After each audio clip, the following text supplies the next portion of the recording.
जय हिंद दोस्तों, आप सभी का हमारे यूट्यूब चैनल विद्यालय एजुकेशन में स्वागत है। साथियों, आज हम पढ़ेंगे बीपीएससी टीआरई 4.0 सुपर टेट और टेट सीटेट के लिए मोस्ट इंपोर्टेंट क्लास है, जिसमें हम सामान्य अध्ययन के महत्वपूर्ण प्रश्न करने वाले हैं। यह एजुटेरिया 5000 बुकलेट सीरीज के द्वारा करवाया जा रहा है और ये इसमें all state PCS, BPSC, BSSC जितने भी महत्वपूर्ण क्वेश्चन है वो सारे यहाँ पे रखे गए हैं। ठीक है, और आज की इस क्लास में जीके, जीएस, एसएसटी के महत्वपूर्ण क्वेश्चन होंगे और ये 8वीं क्लास है आपकी। इसके पहले 7 क्लास हो चुके हैं यूट्यूब पर। अगर अभी तक आपने नहीं देखा है तो जरूर से देख लीजिएगा। एनसीईआरटी पर आधारित सारे प्रश्न हैं। आज की क्लास का पहला प्रश्न है, हेलिना रक्षा उपकरण को किस देश ने विकसित किया है? हेलिना रक्षा उपकरण की बात करेंगे तो इसको भारत के द्वारा विकसित किया गया है। ये ऑप्शन करेक्ट हो जाएगा। दूसरा प्रश्न है, निम्नलिखित में से कौन सुमेलित नहीं है? इसमें कौन सा सुमेलित नहीं है? सुंदरबन पश्चिम बंगाल में है, एकदम सही। भीतरकनिका उड़ीसा में है, क्या सही है? यस, भीतरकनिका भी आपका उड़ीसा में है, सही है। पीताम्बरम तमिलनाडु में है, ये भी सही है। बेम्बनाड, बेम्बनाड आपका केरल में है, तमिलनाडु कर्नाटक में नहीं है, ये आपका केरल में है। ठीक है, तो इसका राइट आंसर हो जाएगा डी ऑप्शन, ये सुमेलित नहीं है। क्वेश्चन नंबर 3, क्वेश्चन नंबर 3 है, किस बंदरगाह को कॉफी बंदरगाह के नाम से जाना जाता है? तो कॉफी बंदरगाह के नाम से किसको जाना जाता है? सैंटोस को। सैंटोस को कॉफी बंदरगाह के नाम से जाना जाता है। बी ऑप्शन करेक्ट रहेगा, याद रखिएगा। अगला प्रश्न है, और याद रखेंगे ब्राजील में कॉफी के बागानों को क्या कहा जाता है? तो ब्राजील में कॉफी के बागान जो होते हैं, कॉफी के बागानों को फैजेंडा कहा जाता है ब्राजील में, लेकिन कॉफी बंदरगाह के नाम से सैंटोस को जाना जाता है। क्वेश्चन नंबर 4, राष्ट्रीय पोषण संस्थान कहाँ स्थित है? तो राष्ट्रीय पोषण संस्थान की बात करेंगे तो यह आपका हैदराबाद में स्थित है, राष्ट्रीय पोषण संस्थान। डी ऑप्शन करेक्ट हो जाएगा। क्वेश्चन नंबर 5, कौन सुमेलित नहीं है? सूची 1 और सूची 2 में बताना है कौन सा सुमेलित नहीं है। रेनेटिंग की बात करेंगे। रेनेटिंग क्या पनीर है? क्या सुमेलित नहीं है? यस, ये तो सुमेलित है, रेनेटिंग पनीर। जैव प्रौद्योगिकी प्लास्मिडस, ये भी सही है। गोल्डन चावल, विटामिन ए। ओजोन परत, ओजोन परत ट्रोपोस्फीयर कहते हैं, नहीं, ओजोन परत आपका ट्रोपोस्फीयर में नहीं होती है, इसलिए ये गलत हो जाएगा आपका। डी ऑप्शन करेक्ट रहेगा। क्वेश्चन नंबर 6, क्वेश्चन नंबर 6, और दोस्तों क्लास पसंद आ रही है तो क्लास को एक बार लाइक कर दीजिए। क्वेश्चन नंबर 6 है, उष्ण कटिबंधीय सदाबहार वन भारत के किन किन क्षेत्रों में पाए जाते हैं? उष्ण कटिबंधीय जो सदाबहार वन होते हैं, यह पश्चिमी घाट के पूर्वी ढाल पर नहीं, अंडमान और निकोबार द्वीप समूह में पाए जाते हैं, एकदम सही। अरावली पर्वत श्रृंखला पर पाए जाते हैं, नहीं। उत्तर पूर्वी क्षेत्र की पहाड़ियों पर, जितने भी उत्तर पूर्वी की पहाड़ियां हैं यहाँ पर पाए जाते हैं। तो याद रखेंगे 2 और 4 इसमें सही है, केवल 2 और 4, सी ऑप्शन करेक्ट हो जाएगा। अगला प्रश्न है क्वेश्चन नंबर 7, क्वेश्चन नंबर 7 है, हिमालयी पर्वत श्रृंखला किसका उदाहरण है? तो हिमालयी पर्वत श्रृंखला की बात करेंगे तो यह बलित पर्वत का उदाहरण है, फोल्ड माउंटेन पर्वत का उदाहरण है। डी ऑप्शन करेक्ट हो जाएगा। ठीक है, बलित पर्वत का उदाहरण है हिमालयी पर्वत श्रृंखला। 8 नंबर क्वेश्चन है, करेवा वैली स्थित है? तो करेवा जो वैली है यह है आपकी स्थित है कश्मीर में, ये ऑप्शन करेक्ट हो जाएगा। और करेवा वैली किसके लिए प्रसिद्ध है? केसर उत्पादन के लिए, केसर के लिए प्रसिद्ध है, याद रखेंगे। अगला प्रश्न है क्वेश्चन नंबर 9, किस आंदोलन के दौरान ऑपरेशन जीरो आवर चलाया गया था? ऑपरेशन जीरो आवर किस आंदोलन के दौरान चलाया गया था? यह भारत छोड़ो आंदोलन के दौरान चलाया गया था। बी ऑप्शन करेक्ट रहेगा। और भारत छोड़ो आंदोलन कब हुआ था? 8 अगस्त 1942 को। 8 अगस्त 1942 को भारत छोड़ो आंदोलन शुरू किया हुआ। ठीक है।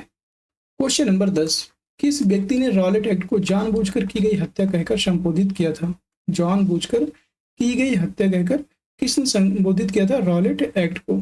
याद रखेंगे, यह आपका CF एंड्रयूज के द्वारा कहा गया था। बी ऑप्शन करेक्ट रहेगा, CF एंड्रयूज। क्वेश्चन नंबर 11 है, वन संरक्षण अधिनियम कब पारित किया गया? वन संरक्षण अधिनियम यह पारित होता है 1980 ईस्वी में। यह ऑप्शन करेक्ट रहेगा, 1980। अगला प्रश्न क्वेश्चन नंबर 12 है, पर्यावरण संरक्षण अधिनियम 1986 में आता है, वन संरक्षण अधिनियम 1980 में आता है। क्वेश्चन नंबर 12, इनमें से कौन सी गैस ग्रीन हाउस उत्पन्न करने वाली गैस है? ग्रीन हाउस गैस कौन सी उत्पन्न करती है? तो याद रखेंगे, ग्रीन हाउस गैस में आपकी शामिल होती हैं जलवाष्प, मीथेन, ओजोन, ये सभी गैसें शामिल हैं इनमें से सभी। डी ऑप्शन करेक्ट रहेगा। क्वेश्चन नंबर 13 है, सिगरेट के धुएं में मुख्य प्रदूषक है?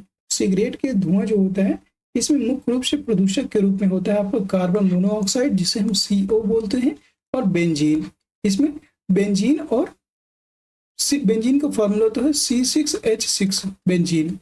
कार्बन मोनोऑक्साइड और बेंजीन दोनों इसमें शामिल होते हैं, इसलिए इसका राइट आंसर बी और सी दोनों। डी ऑप्शन करेक्ट हो जाएगा। अगला प्रश्न गैसोहॉल मिश्रण है। गैसोहॉल किसका मिश्रण होता है? तो गैसोहॉल की बात करेंगे। गैसोहॉल में लगभग देखेंगे तो गैसोहॉल में आपके 90% पेट्रोल और 10% एल्कोहल पाया जाता है। ये ऑप्शन करेक्ट हो जाएगा।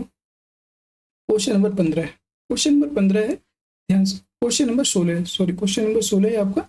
सूची एक को सूची 2 से सुमेलित कीजिए। यहाँ पे क्वेश्चन नंबर 15 है, शायद मिस हो गया, कोई बात नहीं। क्वेश्चन नंबर 16 देख लीजिएगा। सूची 1 और सूची 2। अमीटर, अमीटर को किससे मापते हैं? तो अमीटर आपका विद्युत धारा मापते हैं, याद रखिएगा। अमीटर से आपका विद्युत धारा मापा जाता है, विद्युत। हाइग्रोमीटर से सापेक्षिक आर्द्रता मापा जाता है। बैरोमीटर से वायुदाब मापा जाता है। वाट से शक्ति। तो याद रखेंगे ये आपका A3B4 C1 A3B4 C option correct हो जाएगा। ठीक है, सी ऑप्शन यहाँ पे राइट हो जाएगा। अगला प्रश्न है क्वेश्चन नंबर 17। बहिष्कृत भारत नामक पुस्तक का प्रकाशन किसने किया था? बहिष्कृत भारत नामक जो पुस्तक है इसका प्रकाशन करने वाले थे B.R. Ambedkar. C option correct हो जाएगा, B.R. Ambedkar, doctor Bhimrao Ambedkar. 18 number प्रश्न, आधुनिक भारत का निर्माता किसे कहा जाता है? आधुनिक भारत के निर्माता के रूप में जाने जाते हैं राजा राम मोहन राय को। डी ऑप्शन करेक्ट हो जाएगा, राजा राम मोहन राय। अगला प्रश्न है क्वेश्चन नंबर 19। क्वेश्चन नंबर 19 है, ध्यान से देखेंगे। ड्यूस डबल फॉल्ट जैसे शब्द का संबंध किस खेल से है? ड्यूस डबल फॉल्ट जैसे जो शब्द हैं इसका संबंध है लॉन टेनिस से। सी ऑप्शन करेक्ट हो जाएगा। अगला प्रश्न है क्वेश्चन नंबर 20। क्वेश्चन नंबर 20 है, ध्यान दीजिए, इंपॉर्टेंट प्रश्न है। प्राक्कलन समिति के संबंध में निम्न कथन पर विचार कीजिए। इसमें सदस्यों की संख्या 25 होती है, क्या ये सही है? इसमें सारे कथन बताना है कौन कौन से सही हैं। तो इस समिति में इसमें सदस्यों की संख्या 25 होती है। फिर आपको नेक्स्ट है, तो इसमें कौन से सही हैं? इसमें सदस्यों की संख्या 25 नहीं होती, इसलिए गलत हो जाएगा। इसमें के सदस्यों को इसके सदस्यों में सदस्य 10 सदस्य लोकसभा से और 15 सदस्य राज्यसभा के होते हैं, ये भी गलत है। इसका कार्यकाल 3 वर्ष का होता है, ये भी गलत है। कोई भी मंत्री समिति का सदस्य नहीं हो सकता, कोई भी मंत्री समिति का सदस्य नहीं हो सकता, ये एकदम सही है। मतलब इसमें जो प्राक्कलन समिति है इसमें कोई भी संसद के सदस्य नहीं होते हैं, तो इसका राइट आंसर हो जाएगा केवल 4, इसका सही है, डी ऑप्शन केवल 4। अगला प्रश्न है क्वेश्चन नंबर 21। राज्यपालों की सम्मेलन की अध्यक्षता कौन करता है? तो राज्यपालों के अगर सम्मेलन की अध्यक्षता किसके द्वारा की जाएगी? यह की जाती है राष्ट्रपति के द्वारा, प्रेसिडेंट के द्वारा। यह ऑप्शन करेक्ट हो जाएगा। Question number 22। सूची 1 और सूची 2 का सही मिलान करें।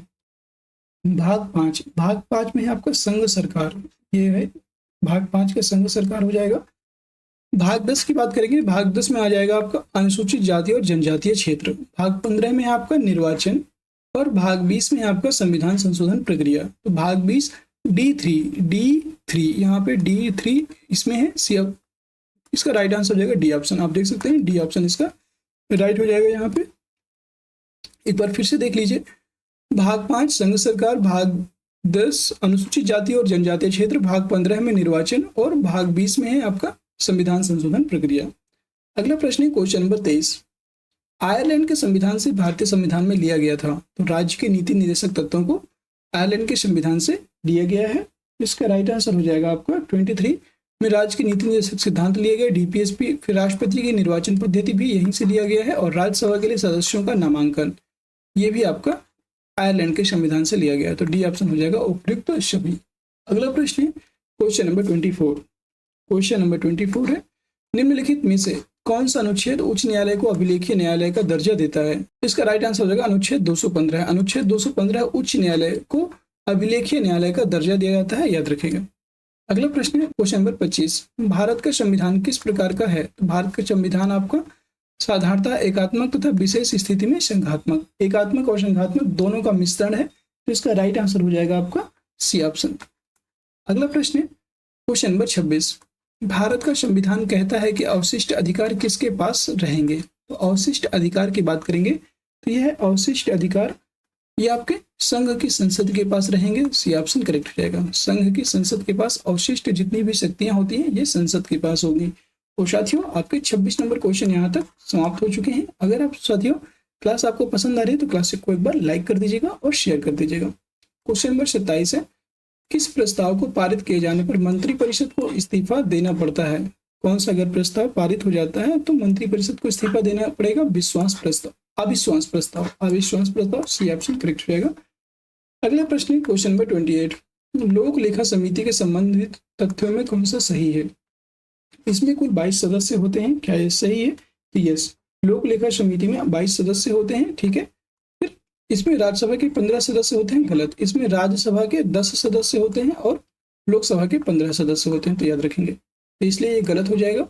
इस समिति के सदस्यों को प्रतिवर्ष अनुपातिक प्रतिनिधित्व के आधार पर चयन किया जाता है, ये कथन सही है, तो 1 और 3 इसमें सही है, ये आपसे करेक्ट हो जाएगा। अगला प्रश्न है question number 29, guild aged market निम्न में से किससे संबंधित है? तो गिल्ड एज्ड मार्केट यह सरकारी प्रतिभूतियों के व्यापार से संबंधित है, सी ऑप्शन करेक्ट हो जाएगा। क्वेश्चन नंबर 30, चालू खाते के संदर्भ में किस वर्ष रुपए को पूर्ण रूप से परिवर्तनीय घोषित कर दिया गया था? पूर्ण रूप से परिवर्तनीय कब घोषित किया गया? 1994 में, डी ऑप्शन करेक्ट हो जाएगा। अगला प्रश्न है क्वेश्चन नंबर 31, डायामेंटिना गर्त, डायामेंटिना गर्त खाई किस महासागर में स्थित है? डायामेंटिना गर्त की बात करेंगे, यह आपका हिंद महासागर में स्थित है, बी ऑप्शन करेक्ट हो जाएगा। क्वेश्चन नंबर 32, क्वेश्चन नंबर 32 है बरमूडा त्रिभुज, बरमूडा ट्रायंगल या बरमूडा त्रिभुज का त्रिकोण किस महासागर में स्थित है? यह आपका किस महासागर में स्थित है? अगर ये पूछता है तो याद रखिएगा, यह आपका स्थित है उत्तर पश्चिम अटलांटिक महासागर में, उत्तर पश्चिम अटलांटिक महासागर, सी ऑप्शन करेक्ट हो जाएगा। 33 नंबर प्रश्न है आग्नेय चट्टान ग्रेनाइट का रूपांतरित रूप है, तो आग्नेय चट्टानें जो होती हैं यह किस ग्रेनाइट का रूपांतरित रूप होती हैं? यह आपकी नीस का रूपांतरित रूप है, बी ऑप्शन करेक्ट हो जाएगा। अगला प्रश्न है क्वेश्चन नंबर 34, अंतरिम सरकार में मुस्लिम लीग के कितने प्रतिनिधि शामिल हुए थे? तो अंतरिम सरकार में मुस्लिम लीग के टोटल 5 प्रतिनिधि शामिल हुए थे, बी ऑप्शन करेक्ट हो जाएगा। अगला प्रश्न क्वेश्चन नंबर 35, अनवार ए सुहाइली किसका फारसी अनुवाद है? अनवार ए सुहाइली की बात करेंगे तो यह आपका पंचतंत्र का, अनवार ए सुहाइली पंचतंत्र का फारसी अनुवाद है, डी ऑप्शन करेक्ट हो जाएगा। क्वेश्चन नंबर 36, भारत में प्रिंटिंग प्रेस का आगमन किस देश की देन मानी जाती है? प्रिंटिंग प्रेस की देन किस देश की देन मानी जाती है? तो प्रिंटिंग प्रेस की बात करेंगे, इसमें आपका पहला स्थान है पुर्तगाल का, ये ऑप्शन करेक्ट रहेगा। पुर्तगाल ने सबसे पहले भारत को प्रिंटिंग प्रेस दिया था। अगला प्रश्न है 37, राजा राम मोहन राय की मृत्यु के पश्चात ब्रह्म समाज का नेतृत्व किसने किया था? तो ब्रह्म समाज का नेतृत्व किसके द्वारा किया गया? यह आपका देवेंद्रनाथ टैगोर के द्वारा किया जाता है ब्रह्म समाज का नेतृत्व। अगला प्रश्न है क्वेश्चन नंबर 38, निम्नलिखित में से किन व्यक्तियों ने द्वितीय गोलमेज सम्मेलन में भाग लिया था? तो इसमें महात्मा गांधी ने भाग लिया था, याद रखिएगा। सरोजनी नायडू ने भाग लिया था, ये भी आप याद रखेंगे, और मदन मोहन मालवीय ने भाग लिया था। मौलाना आजाद ने इसमें भाग नहीं लिया था। तो 1, 2 और 3 इसका राइट आंसर हो जाएगा, डी ऑप्शन 1, 2, 3। अगला प्रश्न है क्वेश्चन नंबर 39, 39 नंबर क्वेश्चन है भक्ति आंदोलन को दक्षिण से उत्तर भारत लाने का श्रेय किसे दिया गया? भक्ति आंदोलन को दक्षिण भारत से उत्तर भारत लाने का या दक्षिण से उत्तर भारत लाने का श्रेय किसको दिया गया? तो वो थे रामानंद को दिया गया है, ये ऑप्शन करेक्ट हो जाएगा। क्वेश्चन नंबर 40 है निम्न में से सूची 1 को सूची 2 से सुमेलित करें। सूची 1 और सूची 2 में है प्रथम बौद्ध संगीति। प्रथम बौद्ध संगीति किसके समय हुई थी? ये प्रथम बौद्ध संगीति आपकी होती है, प्रथम बौद्ध संगीति ये होती है आजाद शत्रु के समय, ठीक है। फिर द्वितीय बौद्ध संगीति कालाशोक के समय होती है, तृतीय बौद्ध संगीति अशोक के शासनकाल में होती है, चतुर्थ बौद्ध संगीति कनिष्क के शासनकाल में कुंडलवन कश्मीर में होती है। तो A4B3 इसका राइट आंसर हो जाएगा, और 3 का 2 हो जाएगा, तो 3 A4B3 फिर C2, यहाँ पे बी ऑप्शन इसका करेक्ट हो जाएगा, ठीक है। 40 का बी आपको एकदम करेक्ट हो जाएगा। अगला प्रश्न क्वेश्चन नंबर 41, गांधी जी के निम्नलिखित आंदोलन को कालक्रम अनुसार व्यवस्थित करें। कालक्रम के अनुसार बताना है कौन सा सही होगा। तो सबसे पहले अहमदाबाद मिल हड़ताल होती है सबसे पहले, इसके बाद आता है आपका खेड़ा सत्याग्रह, खेड़ा आंदोलन, फिर आता है आपका रॉलेट सत्याग्रह, और इसके बाद असहयोग आंदोलन। इसका right answer 4, 3, 2, 1, D option correct हो जाएगा। अगला प्रश्न क्वेश्चन नंबर 42, नाभिक के अलावा कोशिका के किस कोशिकांग में डीएनए होता है? नाभिक के अलावा कोशिका के किस कोशिकांग में डीएनए होता है? माइटोकॉन्ड्रिया में, डी ऑप्शन करेक्ट हो जाएगा। और माइटोकॉन्ड्रिया को शरीर का पावर हाउस कहा जाता है, कोशिका का पावर हाउस। 43 नंबर प्रश्न है किन गुणों में हार्मोन में एंजाइम से भिन्न होते हैं? इन गुणों में हार्मोन में एंजाइम से भिन्न होते हैं। तो याद रखिएगा, हार्मोन और एंजाइम की बात करेंगे तो यह दोनों आपस में ये उपापचय के दौरान नष्ट नहीं होते हैं। सी ऑप्शन करेक्ट हो जाएगा। अगला प्रश्न है क्वेश्चन नंबर 44। क्वेश्चन नंबर 44 है, निम्न में से कौन सा रोग विटामिन ए की कमी से कारण होता है? विटामिन ए की कमी से कौन सा रोग होता है? जीरोपथैलेमिया, याद रखिएगा जीरोपथैलेमिया इसका राइट आंसर हो जाएगा, जीरोपथैलेमिया। एनीमिया रोग किसकी कमी से कारण होता है? तो एनीमिया आपको विटामिन के की कमी से, विटामिन सी की कमी से स्कर्वी रोग हो जाता है, और ऑस्टियोमलेशिया ये आपको विटामिन डी की कमी से होता है। अगला प्रश्न है 45। एक बायोटेक्निक जिसमें अल्ट्रासोनिक ध्वनि का उपयोग किया जाता है, यह किस में किया जाता है? सोनोग्राफी में। यह ऑप्शन करेक्ट हो जाएगा। 46 नंबर क्वेश्चन है, यदि लोलक की लंबाई 4 गुनी कर दी जाए तो लोलक के झूलने की अवधि पर क्या प्रभाव पड़ेगा? तो लोलक की लंबाई बढ़ेगी तो उसकी जो गति है या झूलने की जो अवधि है उसमें क्या हो जाएगा? तो उसमें 2 गुनी हो जाएगी उसकी रफ्तार। बी ऑप्शन करेक्ट हो जाएगा। अगला प्रश्न है क्वेश्चन नंबर 47। 47 नंबर प्रश्न है, वायु अंगार गैस के मुख्य घटक होता है। तो वायु अंगार गैस में मुख्य घटक क्या क्या होता है? इसमें होता है CO, कार्बन मोनोऑक्साइड, नाइट्रोजन और कार्बन डाइऑक्साइड। ये ऑप्शन करेक्ट हो जाएगा। 48 नंबर क्वेश्चन है, इनमें से कौन सा हार्मोन पीयूष ग्रंथि से स्रावित नहीं होता है? तो पीयूष ग्रंथि से स्रावित कौन सा हार्मोन नहीं होता है? ये है आपका थायराइड स्टिमुलेटिंग हार्मोन, ये पीयूष ग्रंथि से स्रावित होता है। मानव वृद्धि हार्मोन, ये भी आपका पीयूष ग्रंथि से स्रावित होता है। प्रोलैक्टिन, ये भी आपका पीयूष ग्रंथि से स्रावित होता है। कैल्सिटोनिन, ये आपको पीयूष ग्रंथि से स्रावित नहीं होता है। डी ऑप्शन इसका राइट हो जाएगा। अगला प्रश्न है क्वेश्चन नंबर 49। मादा जनन तंत्र में किसको मुख्य जनन अंग कहा जाता है? मुख्य जनन अंग किसको कहा जाता है मादा जनन अंग में? याद रखेंगे, डिंड वाहिनी नलिका को मुख्य जनन अंग कहा जाता है। यह ऑप्शन करेक्ट हो जाएगा। अगला प्रश्न क्वेश्चन नंबर 50 और इसका आंसर आप सभी लोग कमेंट बॉक्स के माध्यम से बताइएगा। निम्नलिखित में से कौन सा कार्बोहाइड्रेट पाचन का अंतिम उत्पाद है? वसा, लिपिड, ग्लूकोज या सेलुलोज? बताइएगा कार्बोहाइड्रेट पाचन का अंतिम उत्पाद क्या है। और साथियों, अगर क्लास पसंद आया हो, आपको कोई भी आपका कमेंट हो, कोई भी सुझाव हो, तो आप हमें कमेंट बॉक्स के माध्यम से बता सकते हैं। और सभी साथी, क्लास पसंद आई हो तो एक बार क्लास को लाइक कर दीजिएगा, शेयर कर दीजिएगा, और चैनल में नए हैं तो चैनल को सब्सक्राइब भी जरूर कर लीजिएगा, जिससे कि आगे आने वाली वीडियोज की नोटिफिकेशन आप सभी को प्राप्त हो जाए। और इस क्लास का जो आंसर है कमेंट बॉक्स में कमेंट कीजिएगा। और सभी साथी टेलीग्राम चैनल को भी ज्वाइन कर लीजिए। टेलीग्राम चैनल के माध्यम से इस क्लास की PDF आपको प्रोवाइड कर दी जाएगी। PDF के लिए टेलीग्राम चैनल को ज्वाइन करें, और जितने भी साथी हैं, कोई भी आपका डाउट्स होता है, सारी इन्फॉर्मेशन आपको PDF के माध्यम टेलीग्राम चैनल के माध्यम से आपको वहाँ पे दे दी जाएगी। फिर मिलते हैं किसी नेक्स्ट क्लास में। तब तक के लिए जय हिंद, जय भारत।